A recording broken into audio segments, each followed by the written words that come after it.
자, 제가 거듭해서 드루킹이 지발로 자발적으로 도와주겠다 하고 관심도 없는데 URL을 그러니까 댓글 조작한 기사 URL을 보내고 또 안철수를 두들겨 잡자라고 글을 보내고 실제로 작업을 하고 이런 부분들을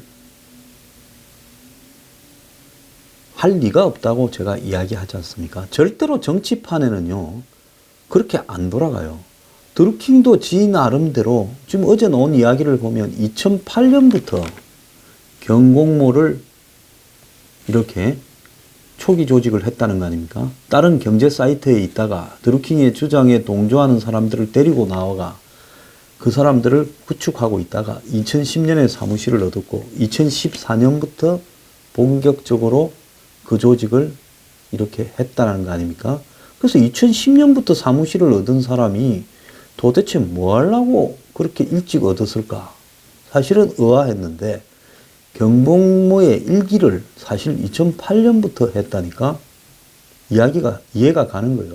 그러면 지금까지 10년 동안 그 조직을 구축을 해서 그 조직을 가지고 자기 정치 조직화 하면서 그걸 선거판에 붙여서 한 건을 하겠다라는 게 그 드루킹의 입장이었을 겁니다. 그걸 가지고 정치 브로커라 어쩌다 하면요. 지금 정치판에 있는 사람들 중에서 정치 브로커 아닌 놈 하나도 없어요. 모든 사람들이 대선이나 큰 선거판이 열리면 거기에 끼어들어서 뭘 해보려고 하는 것이 다 자기 나름대로의 수예요. 돈이 있는 사람은 돈을 동원하고 인맥이 있는 사람은 인맥을 동원하고 또 조직이 있는 사람은 조직을 동원해서 정치판에서 보여주고 그리고 거기에서 성공하면 반대급부를 받고 이게 지금 한국의 정치 틀인 겁니다. 어제 어떤 사람이 네가 그러면 드루킹한테 농공행상으로 자리 하나 안 줘서 이 사태가 벌어졌다고 그렇게 저질 정치를 이야기하냐 정치개혁을 이야기하던 황장수가 제가 그걸 이야기하는 게 아니라 한국의 지금 정치 실정을 해석하는 겁니다. 내가 이야기하는 정치가 바뀌어야 되겠다라는 이야기는 이 이야기하고 관련이 없지요. 지금 이거를 갖다가 해석을 하기 위해서 정치판의 현재의 실태, 더러운 실태가 그렇다는 걸 이야기하는 거예요. 그리고 여기에서 이 정권이 어떻게 했을 거다 이야기하면 또 뺐다간 사람은 저한테 이렇게 이야기를 합니다. 당신이 문재인을 싫어하는 척 하면서 문재인한테 방법을 다 가르쳐 주고 있다. 제가 국민 보라고 하는 거고요.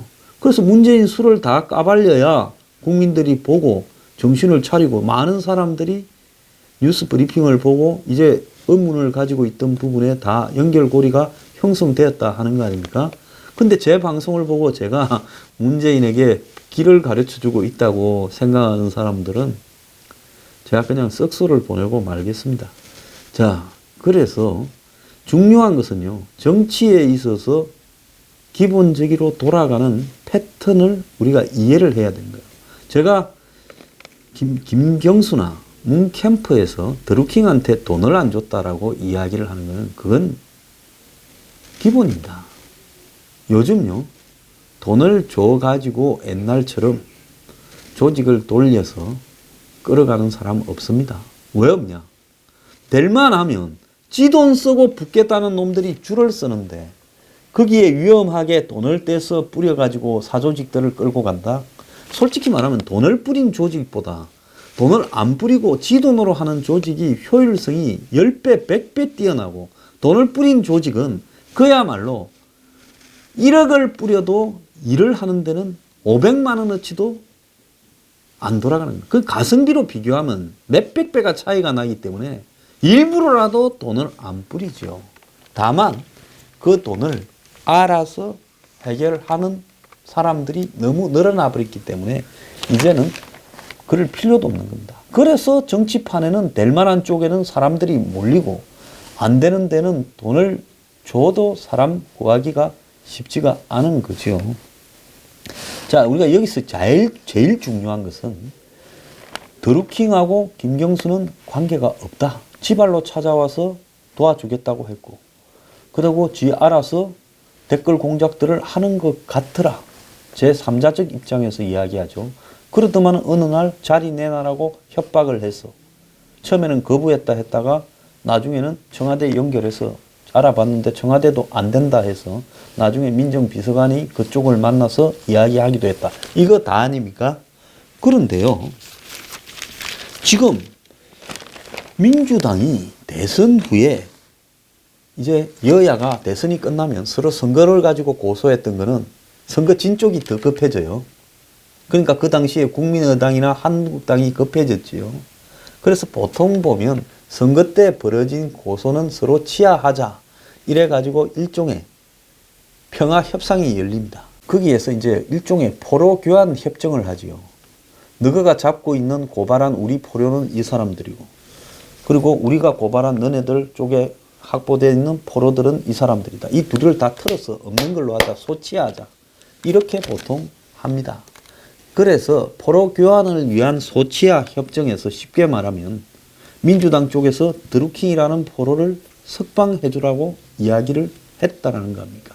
자, 당시 국민의당과 지금 국민의당이 분당되기 전에 평화당과 바른미래당으로 분당되기 전에 국민의당 안철수당과 당시에 민주당 사이에 벌어진 협상에서 국민의당이 당시 네티즌 14명, 즉 안철수를 엄해하는 14명을 고발을 했고 민주당이 이 사람들에 대해서 치하를 요구했는데 여기에 드루킹이 포함되어 있었다는 겁니다. 자, 국민의당은 작년 4월에 드루킹을 포함한 한마디로 국민의당이 봤을 때 엄해를 하는 14명을 불법 선거운동 혐의로 검찰에 고발했습니다. 사실관계를 다루는 문제에 있어서 부분은 고발 못하죠. 제가 작년에 제 선거도 아니고 여기에 대한 이해관계도 없어서 안철수 민주당 싸움에 제가 빠져 있었죠. 그런데 안철수가 자기 쪽에서 과거에 제가 제기한 의혹에 대해서 저라고 이름은 이야기하지 않고 황모 신이 이런 식으로 해서 마치 거짓을 말한 것처럼 하길래 제가 뉴스 브리핑에서 공세를 취하고 또 반격을 했지요. 그런데 그 부분에 대해서는 그쪽에서는 저한테 고소 고발을 하지 않았습니다. 왜? 저는 사실관계를 이야기했을 뿐이지 뭐 자신을 음해하거나 이런 부분을 한 게 아니에요. 그래서 민주당이 그 국민의당에서 저한테는 제가 반격을 취해도 법적인 대응을 하지 않았어요. 그런데 그 당시에 MB 아바타 이런 부분을 제기한 이 안철수 의원의 문제를 집중 제기한 드루킹에 대해서 또 그 외에 13명에 대해서 국민의당이 고발을 했던 겁니다. 검찰에 고발을 했어요.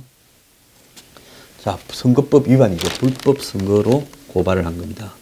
자, 불법 선거에 대한 신고는 검찰에 할 수도 있고 또 선관위에 할 수도 있는데 선관위에 하는 것보다 검찰에 바로 해버리는 게 낫지요.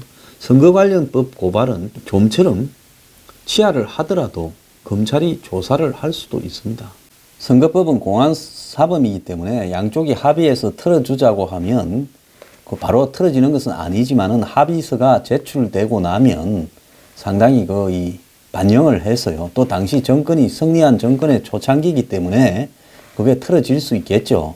자, 그 국민의당이 그 이후에 민주당이 이제 대법원장 임명을 하려고 하고 이제 이런 일들이 있다 보니까 서로 아쉬운 일이 있을 때 대법원장 임명에 우리가 협조해주고 대신에 쌍방이 지금 걸려있는 선거 고소 고발도 야당의 입장에서는 고발당하면 매우 입장이 곤란하지 않습니까? 이래서 이제 서로 협상이 열려서 상대의 포로를 갖다가 석방해주는 이런 수순에서 서로가 걸려있는 포로들을 내놨는데 여기에 이제 민주당이 의원, 당직자 빼놓고는 유일하게 문펜이라는 집단을 내놨다는 거 아니겠습니까? 그런데 민주당의 지금 해명이요. 우리는 문펜이라는 사람들을 풀어주려고 했지 거기에 드루킹이 있는 줄은 몰랐다 했지만은 자, 국민의당이 고발을 할 때 지리산 반달곰, 빅토리, 결국경제 이런 식으로 쭉 아이디를 달아서 14명을 고발을 했습니다. 그럼 검찰이 찾아서 그 사람의 신원을 파악해서 처리하게 되지 않겠습니까? 그럼 민주당이 그렇게 국민의당이 고발한 아이디의 주인들이 누군지도 모른 채 국민의당이 고발한 아이디 부분을 통으로 틀어달라고 했겠습니까? 그 외에도 문재인 후보 편을 들고 안철수를 이렇게 댓글 공작을 이런 걸 하다가 고소된 사람이 수두룩하게 있었을 건데 그 중에서 이 사람들만 털어달라고 한 것은요. 그것은 다 그 당사자들에 대해서 민주당 내부에서는 대체로 고발당한 사람의 아이디 리스트를 다 받았을 거고 실제로 고발당한 사람들은 자신이 어떤 행태로든지 고발을 당했다라는 부분을 알고 있었을 겁니다. 왜? 고발을 한 국민의당의 입장에서는 상대가 그런 행동을 못하도록 누구 등을 고발했다라고 그때 분명히 이야기했을 거고 고발당한 사람은 내가 이것 때문에 고발당했다라는 것을 분명히 알 수 있는 입장에 있었지요. 그렇기 때문에 당시 고문 변호사를 3명이나 두고 있던 이 드루킹 입장에서는 자기 변호사들과 상의를 했을 거고 또 드루킹의 변호사 중에 한 명은 민주당의 법률자문단에도 관여를 했던 걸로 알고 있습니다. 행정관으로 나중에 추천이 되었지요. 그래서 그런 사람들이 다 나서서 이제 이 빼주자고 이렇게 이야기가 전해지고 김경수 의원 쪽에도 이야기가 되고 이렇게 되니까 결국은 드루킹을 포함한 그 문펜 부분들을 빼주자. 이렇게 민주당이 지금 국민의당에게 부탁한 거 아니겠습니까? 자, 그런 부분들을 그냥 14명이라고 되어 있는 사람을 보고 우리는 명단도 하나도 안 보고 이 사람들도 빼달라고 요구했다. 이렇게 말을 하면서 드루킹이 거기에 들어있는지도 몰랐다. 그러면 이 국민의당이 고발한 사람들의 내역을 제출한 서류를 민주당에서는 보지도 않은 채 이 사람들을 탁 집어서 이거는 틀어주라. 나머지는 우리 모르겠다. 뭐 개인들은 알아서 하게. 이렇게 말을 했겠습니까? 그럴 수가 없는 문제이죠. 자, 이건 왜 중요한가 하면요. 당시에 드루킹이 만약에 고발돼서 처벌되게 되면 드루킹은 혼자 뒤집어 쓰지 않기 위해서 누구를 부르겠습니까? 내 김경수나 당에서 다 이 후보까지 라인에서 내 존재를 알고 있었고 그 사람들이 이렇게 하라고 해서 했다. 이렇게 말을 하게 되면요. 나중에 굉장히 골치 아파지죠. 그러니까 민주당에서 문펜 틀어달라고 한 사람들은 한 사람 한 사람 다 그런 사연이 있는 사람이 많았기 때문에 틀어줬을 거라고 봅니다. 국민의당에 부탁을 했어요. 왜? 14명의 문펜의 아이디 중에서 적어도 몇 명은 강력하게 민주당하고 연결돼 있었을 거고 그렇기 때문에 그 사람들이 다 로비를 해서 날 틀어달라고 했을 거고 민주당에는 틀어주지 않으면 나중에 이 사람들한테 물릴 수가 있기 때문에 이 문펜 14명을 다 자신들과 연결돼서 선거운동을 했는가 하는 것은 알 수 없어요. 그렇지만 그 중에 상당수는 깊숙하게 연결되어서 선거운동을 했기 때문에 그 사람들 중에 누구만 틀어달라 할 수는 없으니 14명 문펜은 다 틀어주라. 이렇게 이야기를 했겠죠. 그런데 드루킹은 문펜에도 들어가지 않고 별도의 경인선이나 경공모로 활동을 했다라는 겁니다. 자, 여기에서 중요한 것은 드루킹을 틀어주기 위해서 노력했다면 그것은 배경에 뭡니까? 민주당과 김경수가 드루킹을 통해서 문 캠프와 깊숙하게 연결된 채 선거운동을 했다라는 겁니다. 자, 그런데 그때요, 문재인 지지자들은 공격, 방어, 지지 3개 그룹을 나누어서 댓글을 했다고 이재명을 지지했던, 당시 그러니까 이재명을 지지했던 손가락 혁명이라는 조직의 회원들이 주장을 하고 있는 겁니다. 그때 이재명이 이 문재인 지지 댓글 조직에 아주 집중적인 공격을 당했지요. 그래서 당시 당하는 쪽에 있었던 이재명 지지 인터넷 조직의 한 사람은 오늘 중앙일보하고 인터뷰를 했어요.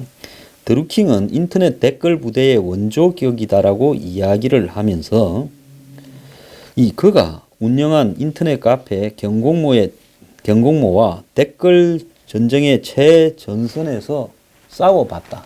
경공모를 동원해서 댓글 전쟁을 이재명 쪽을 처음에 민주당 내부 경선을 할 때 이렇게 붙은 거지요. 그래서 붙어본 사람이 제일 잘할 거 아닙니까? 적한테 물어보는 게 제일 잘 알죠. 얼마나 열심히 활동을 했는가요. 그래서 이 드루킹은 2016년 10월 이제 대선이 조기에 있으려고 할 때, 탄핵이 가시화될 때쯤 공개적으로 경선 운동에 적극적으로 나설 거니까 나를 따라라고 경공모 안에서도 이야기를 하고, 문재인 후보를 지지하기 때문에 경공모 모든 회원이 SNS나 포털 사이트에 문 후보 지지 글을 올리고 공감을 표시하라고 이야기를 한 겁니다. 그래서 드루킹을 필두로 문 지지자 댓글이 세 부류로 나누어서 댓글 활동을 했다는 겁니다. 그래서 하나는 문 후보에 대해서 긍정적인 댓글을 양산하는 부류가 있고, 다른 하나는 문 후보 외에 다른 후보한테 네거티브 공격을 하는 부류, 또 반대 진영의 문 후보 공격에 반박을 하는 부류, 그러니까 공격, 방어, 지지 세 개 부분으로 나누어서 이렇게 했는데요. 글재주가 없는 사람은 그냥 공감만 탁 누르는 단순한 일을 했다고 합니다.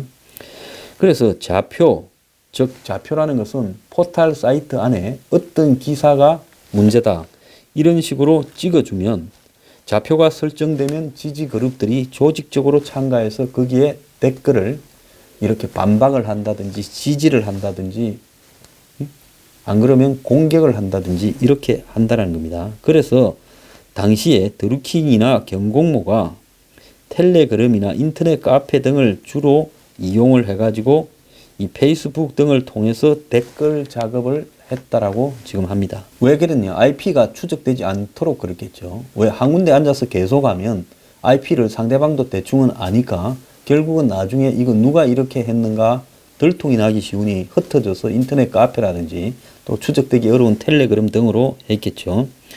그래서 드루킹이 경공모에서 열성 활동가를 중심으로 결사대를 이렇게 조직을 했다라는 말도 있었고요. 그래서 SNS 기동대 성격을 가지고 그런 작업들이 대선에서 활발하게 이루어졌고, 대선이 끝난 이후에도 문 정권을 지지하기 위해서 활용되어 왔다는 겁니다. 그런데 대선 이후에 문 후보 쪽에서 이런 댓글 활동을 하다가 처벌된 사람이 그 뒤에도 다시 돌아와서 활동을 했대요. 지금 이 문재인 캠프의 뉴미디어 지원 단장을 지냈던 조한기라는 청와대 지금 의전 비서관을 염두에 둔 지적이라는데, 이 사람은 2013년에 선거법 위반으로 기소되어서 벌금 90만 원을 받고도 그 다음 선거에 와서 또 활동을 했다, 이런 이야기겠죠. 그래서 이런 댓글 지지 세력들한테 휘둘려서 가는 정치인이 매우 많았다는 겁니다. 드루킹처럼 정치적인 목적을 가지고 위상을 높이려고 아주 무리하게 댓글 전쟁을 했던 사람들 같은 경우에는 후보도 휘둘릴 수 있다라는 거죠. 자, 드루킹은 실제 정치인을 많이 알고 있었고 2016년 때 뜨기 시작을 해서 대선 때는 많은 정치인을 알고 있었다라는 겁니다. 지금 드루킹 조직에서 있었던 사람 이야기를 보면요. 자, 그래서 정치인에게 영향력을 행사할 수 있다라는 것을 과시해서 뭔가 좀 뒤가 있는 사람이다, 이렇게 보여주려고 하는데 능했다고 이야기를 하는데요. 댓글 활동은 매우 체계적이고 이렇게 활동적이고 조직적이었다는 겁니다. 그리고 회원가입 절차가 굉장히 복잡해서 쉽게 그 회원에서 활동을 하기가 이렇게 단순하지 않았다는 겁니다. 지금 문재인의 다른 지지 그룹들은 드루킹이 사기 집단이다 라고 이야기를 하거나 정치인이 배후에 없었다라고 그런 식으로 이야기를 하는데요. 그렇게 말을 하는 부분에 대해서 지금 이 정도까지의 사건이 벌어진 부분을 설명을 하는 것은 거의 불가능하다고 봅니다. 그런데 드루킹이 안철수가 지지율이 37%로 올라서 문재인과 거의 3% 차로 바짝 붙었던 4월 11일, 13일쯤에요. 그때 이제 한 달 사이에 서로 엄청나게 비슷해져 버린 겁니다. 바짝 쫓아 올라갔어요. 그래서 안희정을 지지하던 사람들이 안희정이 경선에서 탈락을 하니까 안철수 쪽으로 대거 이전을 해서 즉 문재인은 죽어도 싫고 나머지 안희정이나 안철수는 좋다라는 표들이 뒤섞이면서 한 30%씩 이렇게 차이가 나다가 20-30% 차이가 나다가 3% 차로 4월 중순쯤에 붙은 겁니다. 자, 이때 이제 안철수가 더 치고 올라가서 역전을 하려고 하고 일부 조사에서는 이기는 조사도 한두 개 나왔어요. 이때 그 MB 아바타론이 등장을 하면서 드루킹이 이끌던 경공모가 즉 안철수 지지율이 37% 올라갔을 때 5일 동안 안철수는 MB 아바타라고 대대적인 네거티브 공격을 했다는 겁니다. 자, 그래서 한 일주일 뒤에 조사에서는 안철수 문 후보 차이가 9%로 다시 벌어지기 시작했고 이후에 계속 더 벌어지면서 이제 쫓아갈 수 없게 되었다는 거죠. 자, 그런데 이들이요, 쭉 활동을 해올 때 드루킹이라는 친구는 노사모의 창립 멤버였고 노사모의 단점을 보완해서 더욱 강화된 온라인 조직으로 경공모를 만들었고 그러면서 쭉 오랜 기간 동안 문재인 후보한테 유리한 이 온라인 활동들을 해오다가 주요한 커뮤니티, 즉 뭐 오늘의 유머라든지 82쿡이라든지 이런 어떤 좌파들이 자주 보는 그런 사이트들이 있지 않습니까? 이런 부분하고 페이스북 등을요 24시간 교대로 회원들을 동원해서 일일 모니터를 하고 기사 대응을 하루에 300~400건 그리고 대선 기간은 700건 이상을 활동을 했다는 겁니다. 그리고 이 사람이 경인선이라는 조직을 만들어서 이것은 이 친문 블로그로 아예 내놓고 했는데요. 그래서 이 경인선에서 기본적으로 자신들은 보수 쪽에는 돈을 주고 사고 자금력으로 하는데 자신들은 문재인을 위한 선펄 운동을 하겠다라고 하고 또 각종 민주당 내부 경선에서 이들이 참여를 했다는 겁니다. 자, 결국 이 드루킹의 조직이라는 것은 오랫동안 단련이 되어서 체계적으로 준비되어서 문 후보에 대한 지지, 방어, 공격 등을 갖다가 이렇게 수행하는 역할을 했고 결정적일 때 안철수를 주저앉힐 때 여론 조작 작업에 앞장을 섰고 그렇기 때문에 이 드루킹 등이 국민의당에 의해서 고발이 되었는데 그를 빼내는데 민주당이 역할을 했고 민주당은 누군지도 모르고 그냥 문팬 14명을 빼달라고 했다고 이야기하면서 드루킹이 있었다는 것을 몰랐다 하지만 고발된 드루킹 입장에서는 어떤 식으로든지 자기를 빼달라고 김경수 의원 등을 통해서 이야기를 했고 그것이 관철된 것으로 보이고 드루킹은 아주 대규모 단위로 예를 들어서 돈을 받는 알바가 아닌 자신들이 실제로 자금을 조달해서 이런 문재인을 위한 선거운동을 해왔다는 겁니다. 자, 여기에서 자발적으로 한 사람을 우리가 어떻게 하겠느냐고 문 정권은 지금 드루킹하고 꼬리를 자르려고 하겠죠. 그 자발성 여부에 대해서 5부에서 따져보겠습니다.